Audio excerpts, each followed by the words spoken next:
On the morning of March 12, 2008, the little town of Ashford, Colorado, woke up to a headline that Yeah, it just shouldn't have been possible. right. Mountain Valley Savings and Loan had been robbed. We're talking a huge amount, $2.4 million in cash, gone from the vault. Hmm. But here's the detail, the thing that stopped everyone cold. There were absolutely no signs of a break-in.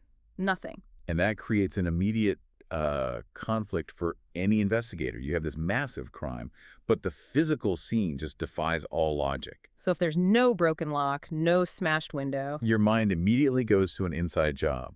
But even then, the evidence didn't really line up. It just forces you to, throw out the entire rule book for how a bank robbery is supposed to work. that's exactly why we're doing this deep dive into the story of the Quiet Vault Job. The source material here is just a chilling case study in how focusing on the obvious, on the physical crime, can completely blind you to what's really happening. Our whole mission today is to walk you through that.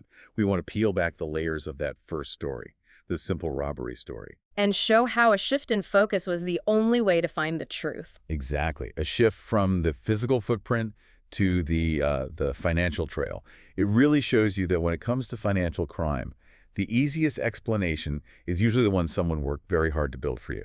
Okay, let's set the scene then, because the crime itself was, it was a work of art in terms of misdirection. It really was. The manager shows up, it's just after 8 in the morning, and the vault is just standing wide open, empty. $2.4 million gone.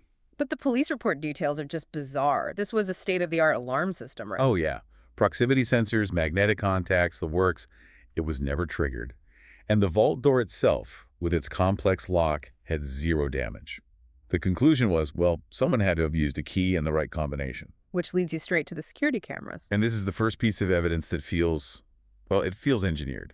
The cameras are working perfectly, just capturing the usual quiet night right up until 2:17 a.m. And then boom, static. Not just any static, though. No, it goes to static for exactly 7 minutes. And when the picture comes back, the vault door is already open. That 7-minute window is so incredibly specific. I mean, in a high-security system like that, 7 minutes can be the exact length of a system reboot, or maybe a diagnostic cycle. So it suggests the person didn't just break the system. They knew the system. They knew its tiny vulnerabilities, its timing, its screams, inside job, but a really sophisticated one. So naturally, all eyes turn to the staff. And the most obvious suspect is Thomas Grady, the night guard. Who was found asleep at his desk. So he had access, he wasn't paying attention. Seems straightforward. It does, but the evidence just didn't cooperate. Grady passed a polygraph, which, isn't perfect, but it slows things down. Right. But more importantly, his key card and the biometric logs proved he never left the security station. Not once between midnight and when the manager arrived. Wait, so if the vault was open, but his card proves he stayed put? See? The easy story falls apart. That keycard data is a hard record. You can't really fake that. It means someone else had to have had the combination and a key. Absolutely. It means one of two things. Either he gave the combo to someone else beforehand, or someone higher up did it. Someone who could bypass the logs. Precisely. The simple guard fell asleep narrative was dead on arrival. Now investigators were looking at a conspiracy. And the case just stalls out. You've got no physical evidence. Public pressure is mounting. They need a win. And 3 months later, they get one handed to them on a silver platter. A perfect one. It's a classic example of why investigators sometimes just take the easy answer. Pursuing a complex internal fraud case is a nightmare. It's expensive, it's time-consuming. A simple burglar is much easier. Much. And that's what they got. Or so they thought. The solution shows up in Nevada. A guy named Raymond Cole, a known burglar with a history of hitting banks, gets arrested. And the evidence linking him to Ashford. He's trying to deposit cash that still has the Mountain Valley Savings and Loan wrappers on it, the unique paper bands. You couldn't write a better script. And Cole, he just completes the story for them. He confesses almost right away. Just says, I hit Ashford. I did it alone. And with that, the town breathes a sigh of relief. The police close the case. The insurance company has someone to blame. It's a neat little bow on a very messy story. But it's also a perfect trap. It's the definition of confirmation bias. You have a known criminal, you have physical evidence tying him to the scene, and you have a full confession. Every single sign says stop digging. Why look for a conspiracy when the thief is in handcuffs? Exactly.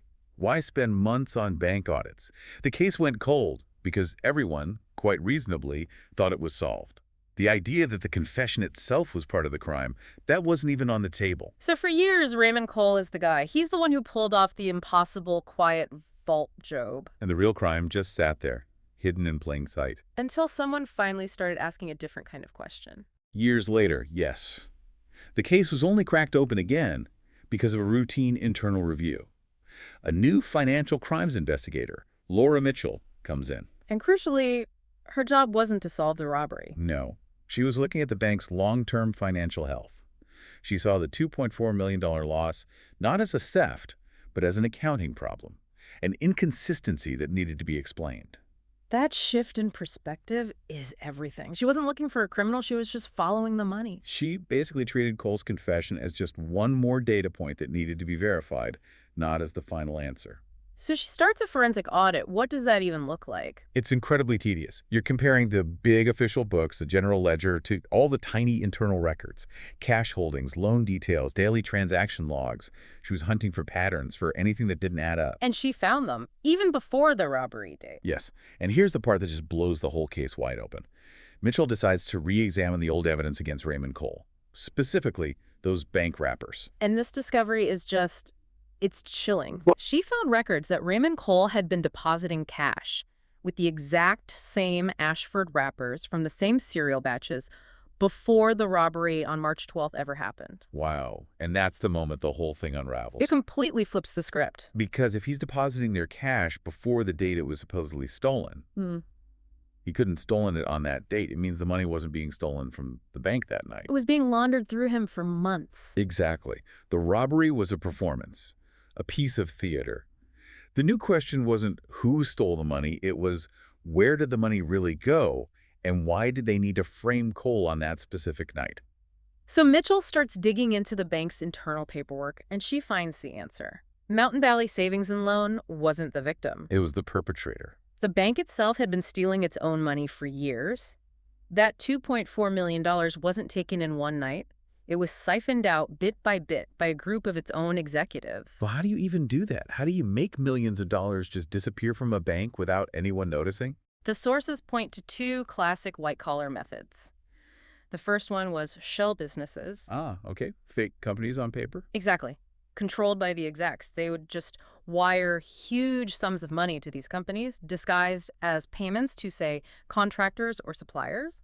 The money leaves the bank, but on the books, it looks like a legitimate expense. And the second method, the fake loans, that seems trickier. It is. A bank has to show it's making money from its cash, usually by lending it out. So the executives would just create fake loans. To people who didn't exist. To fake clients or even to their own shell companies. They'd release, say, $500,000 in cash from the vault, but on the ledger it just looked like an asset, a debt that was going to be paid back. But it was never meant to be repaid. Never. The money was gone, but the books stayed balanced. So they're running this massive fraud for years, and eventually the auditors are going to notice. The hole in the accounts gets too big to hide. Precisely. The external auditors were starting to get close. They were asking questions about all these loans that were never getting paid back. The executives were about to be exposed. And they needed a distraction, a catastrophic event to explain the missing money. They needed a scapegoat. The staged robbery was the final act. They created this story of an external crime to explain the $2.4 million hole that their own fraud had created over years. So they took the cash that was already gone on paper, opened the vault door, faked the 7 minutes of static. And paid Raymond Cole to take the fall. He wasn't the mastermind robbing them of millions. He was just an actor, paid a small fee to be the face of a crime they had already committed. The irony is just staggering. They used a low-tech burglar to hide their own high-tech systemic corruption. The entire case wasn't about a criminal robbing a bank. It was about a bank robbing its customers. And the people supposed to be guarding the money were the ones stealing it all along. Wow. It's a powerful lesson in how hard these crimes are to even spot, let alone prosecute. Looking back, the entire Quiet Vault job hinged on that one shift in focus. It was never about the crime scene. That was just noise. The key was always in the financial paper trail, the quiet inconsistencies in the ledgers. So what does this all mean for you, for anyone trying to understand a complex problem? It means you have to look past the spectacle, past the obvious story. If a solution seems too perfect, too neat, like a known criminal just confessing, you have to ask the really hard question. What bigger problem is this convenient solution designed to hide? It's an amazing reminder that sometimes the boring accounting details are way more important than the dramatic headline. The physical break-in was the biggest red herring you could imagine. And I think the final takeaway from this whole archive, the thought to leave you with, is this. Sometimes the most dangerous criminals aren't the ones wearing masks. They're the ones behind the desks.